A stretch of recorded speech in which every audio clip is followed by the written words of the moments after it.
All right. Well, welcome today. I'm excited to be here in Atlanta. This is my first stompernet event I've ever been to. So this has been a lot of fun. You guys are an awesome crowd. I'm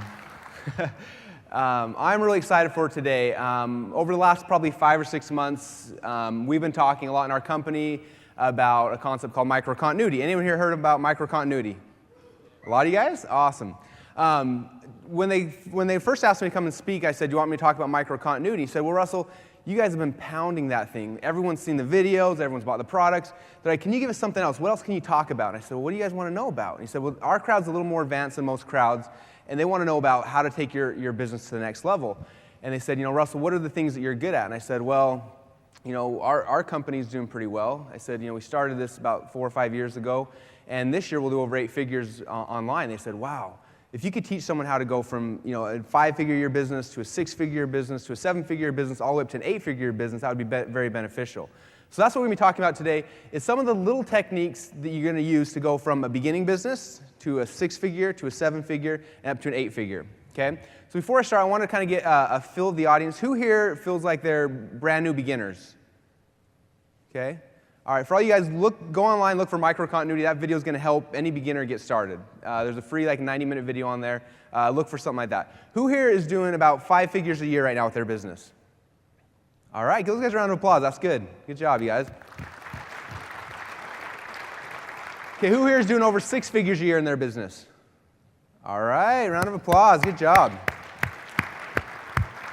Who here is going to do over 7 figures this year with their business? Stand up, 7-figure earners right now. Stand up, you guys. Look how many $1 million earners we have in the audience right now. That is awesome. Okay, how many of you guys here are going to do over 8 figures this year?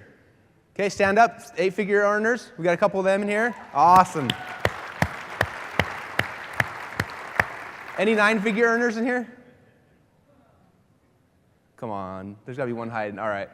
Okay, well, next year I'll come back and teach you how to get 9 figures. I haven't learned that part yet, but we'll keep working on that. All right. Before I get started, I want to kind of just tell a bit about my background and talk about why I'm here and why you guys are here. This is one of my favorite quotes. I like to read it anytime I speak. It's from Winston Churchill. He says, "To every man there comes that special moment when he will be figuratively tapped on the shoulder and offered the chance to do a special thing, unique to him. What a tragedy if that moment finds him unprepared or unqualified for that work which could have been his finest hour." Okay? This is why I love seminars. This is why I love events. This is why I love training materials and courses and that kind of stuff. Okay? All of us have something inside of us, some kind of product, some kind of service, something that could change the life of somebody else. Do you guys believe that? Each of you have something inside of you that could change someone else if you could get it out to them, right? Okay. And that's why this quote's so important, because that's why we're here to learn this kind of stuff, so that when our chance comes to affect somebody's life, to change somebody's life, that we can be ready, so when that happens, we're not going to be unprepared. Okay?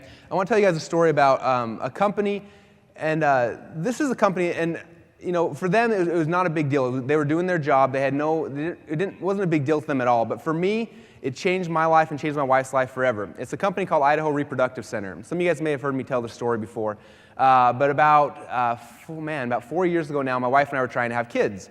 We tried for about 2 years, and it was very frustrating. At the time, all of our friends were getting pregnant. Everybody we know was getting pregnant. It was a very frustrating type thing, and we didn't know what to do. And one day, my wife saw an ad for Idaho Reproductive Center, and she said, "Hey, we should go and try this out." And so we went to the Reproductive Center, and within 2 months of going there, we went in for our next appointment, and we found out we were pregnant with twins. Okay? And so this is why I love marketing so much, okay? This company had a service that could have changed my life, and if they wouldn't have been willing to get out there and market themselves, if they didn't believe in their product and believe in their service enough to get out there and actually market it, we would have never known about it, okay? But because they were willing to get up and get off their butts and market their products and have enough faith and belief to aggressively market their products, we found out about it, and it changed our lives, okay? And that's really why you guys are here, because you all have something inside of you that could change somebody else's life. If you take that, you learn this marketing, you learn the techniques, all the stuff we're talking about, okay, you start learning these type of things, and you apply it, you can get your message out to more and more people and be able to change and affect more and more people's lives, okay? And that's what this is all about. It's why we're in business, okay? Making money is just kind of how you keep score. You're in business to change people's lives, okay? Have anyone here seen the movie Pay It Forward?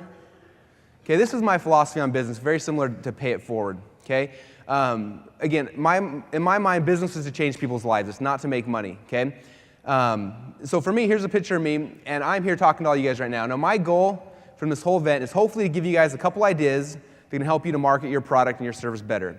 Okay? And if I do that, then you're going to be able to go out there and affect people's lives. Every one of you, again, like we said, has something that could change someone's life. So if I can tell you one idea, one trick, one technique that helps get your message out to more people, you can change more people's lives, and it's just like me paying it forward. Now you're going to be able to affect a lot more people's lives. Okay, that's really the power behind this.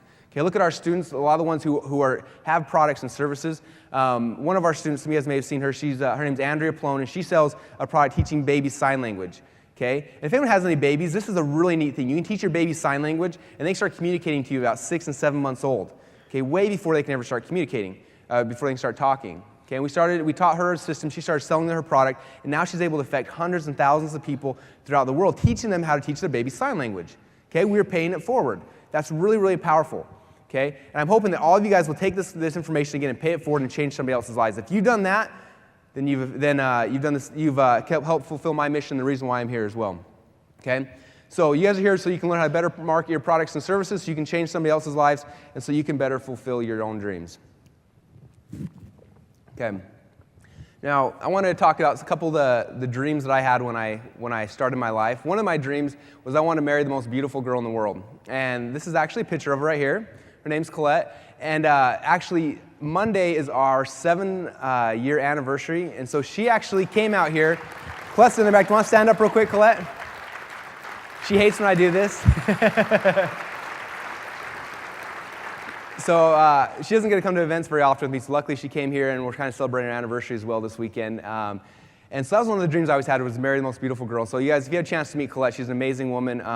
They always say behind every good man, there's an even better woman. That's so true. Couldn't have done any of this without her. So really appreciate her. I'm glad that she gets to be here today for this event.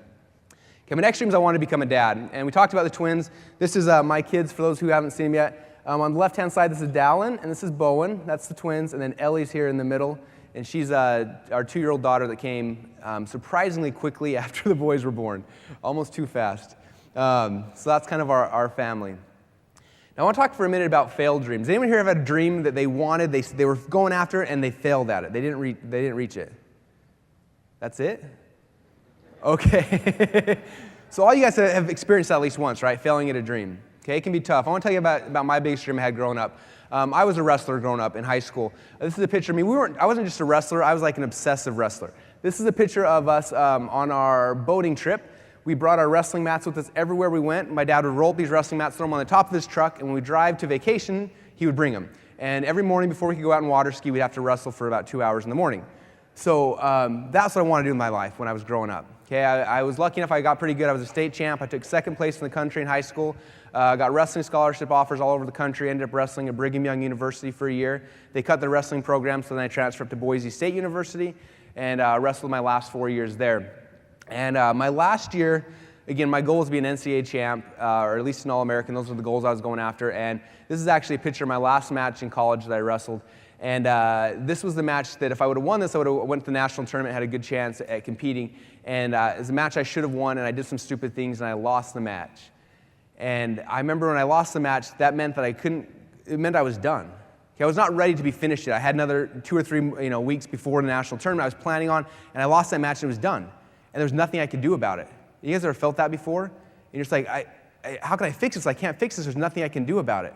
Okay, this is a dream I had for a long time, and I wasn't able to achieve it. And I remember after that match, I sat on the side of the mat, and I had my shoes next to me. I remember sitting there and I was crying, knowing that there's no way I could ever reach this dream. I had spent, ever since I was in 8th grade till now, okay, about 10, 12 years of my life I had spent focused on this one dream and one dream only. I had done everything. I had worked out, every morning I lifted weights, every afternoon I was wrestling, I was running at nights, I was doing everything I possibly could to achieve this dream, and I failed. Okay, and I remember sitting there on the side of the mat crying, and for whatever reason, this quote came into my head from Theodore Roosevelt.